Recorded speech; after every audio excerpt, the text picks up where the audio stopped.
Nous allons évoquer ce soir, tour à tour, le Bénin, le nouveau projet de révision constitutionnelle qui bute devant l'Assemblée nationale. Le Sénégal, Karim Wade, écarté de la liste électorale à tort ou à raison. La Guinée, la commission électorale redimensionnée sur mesure, c'est une question. Et puis le Togo, qu'en est-il des recommandations du 27 juin de la CEDEAO? Constant Lemou, analyste politique, est notre invité. Bonsoir Constant. Bonsoir Samuel, bonsoir à tous les téléspectatrices et tous les téléspectateurs, surtout nos amis de EA3 qui nous suivent toujours.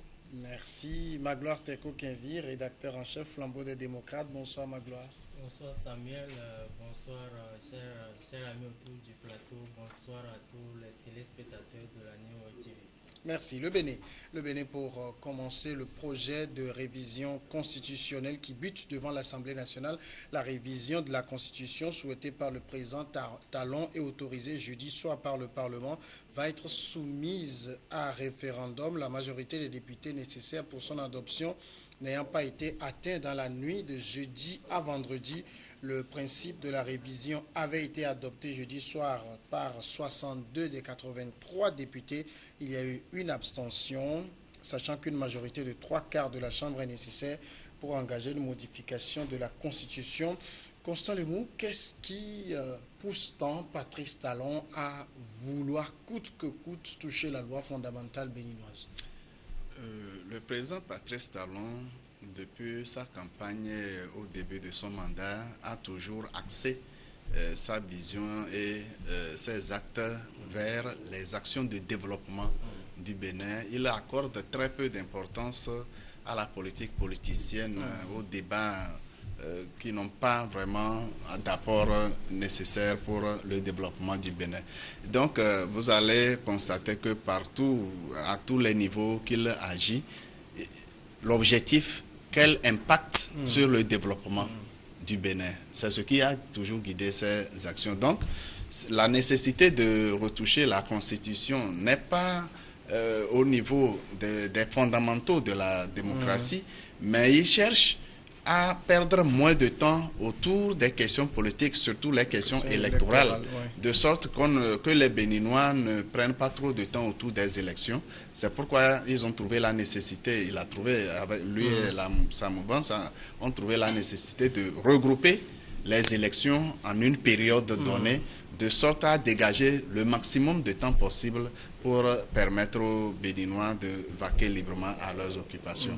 C'est vrai, le projet de modification n'a pas obtenu les 4/5, à savoir son 6 députés à l'Assemblée nationale. Ça, ils ont raté ça de très près.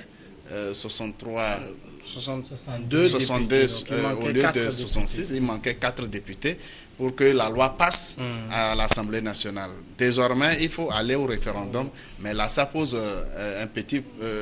beaucoup de problèmes, à savoir les délais et comment l'organiser. On va s'intéresser à cela, mais sur le fond, c'est que Patrice Talon avait déjà subi un camouflet devant cette même Assemblée sur un projet de réforme constitutionnelle. Est-ce qu'il a pris le pouls des députés avant d'envoyer ce nouveau test? Est-ce qu'il a pris le pouls de la situation avant d'envoyer ce nouveau test à l'Assemblée?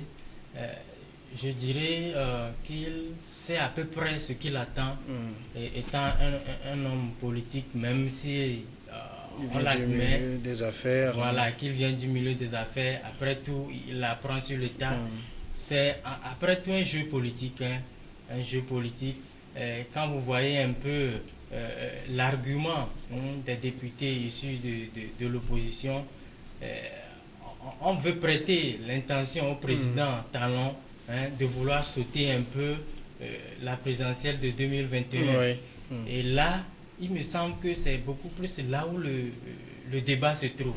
Parce que quand vous prenez un peu la proposition de loi, au-delà de l'introduction, n'est-ce pas, de la peine de mort, la suppression de la peine de mort, l'introduction de la Cour des comptes, et de l'augmentation du nombre, la représentativité des femmes, des femmes à l'Assemblée nationale, l'enjeu principal de cette réforme-là, il me semble, ça se trouve au niveau du couplage des élections. Oui. Et là, comme le monsieur Lemou l'avait dit entre-temps, le président Patrice Talon avait voulu peut-être éviter au pays d'aller de campagne à campagne.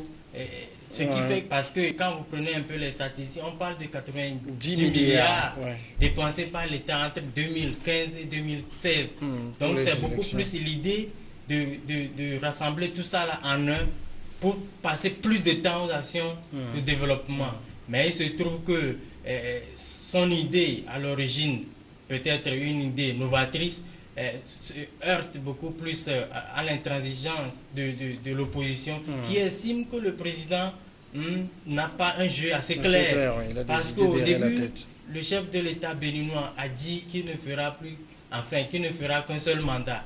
Mais au fil des jours, on se rend compte que le discours a changé.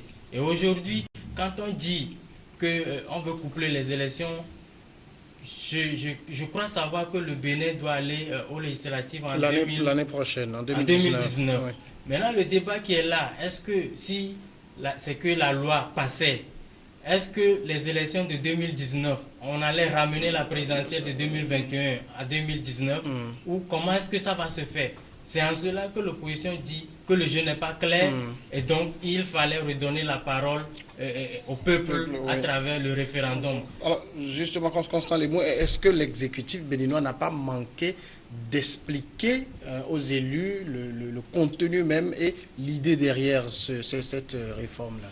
Oui, on peut considérer que l'exécutif n'a pas pris suffisamment de temps pour faire comprendre à la population et aux différents intervenants dans ce processus sur la nécessité, le pouvoir n'a pas suffisamment communiqué sur la nécessité et l'importance, l'impact de ces réformes, c'est vrai, mais c'était quand même à comprendre assez vite si on se met dans la vision de Patrice Talon.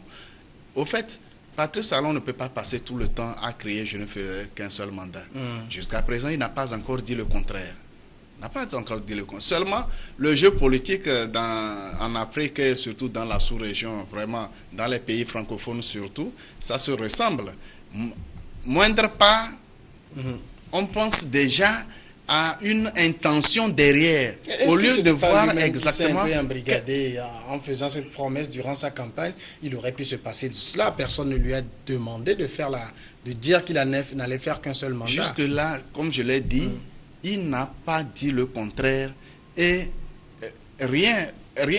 Le fait de dire qu'il ferait un seul mandat ne l'empêche pas de mener les réformes nécessaires, les réformes qu'il trouve nécessaires pour le Bénin.